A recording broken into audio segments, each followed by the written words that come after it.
Yeah, Japan, Korea, Singapore, Thailand, နောက်ကြည့်လား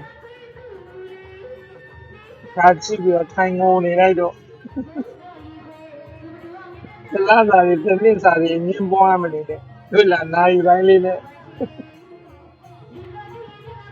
ကိုယ်တော်စဉ်းစားနေတာပြန်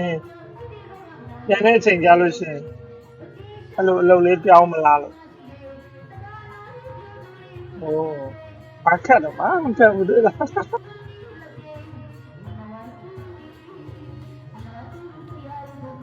ကဲတလားစာတစ်နှစ်စာတွေငင်းကြအောင်အမှကြည့်အောင်နိုင်ပိုင်းလေးနဲ့အမှကြည့်လိုက်ကိုရီးယားနိုင်ငံကတလားစာဆိုလဲဟုတ်တယ်တစ်နှစ်စာဆိုလဲဟုတ်တယ်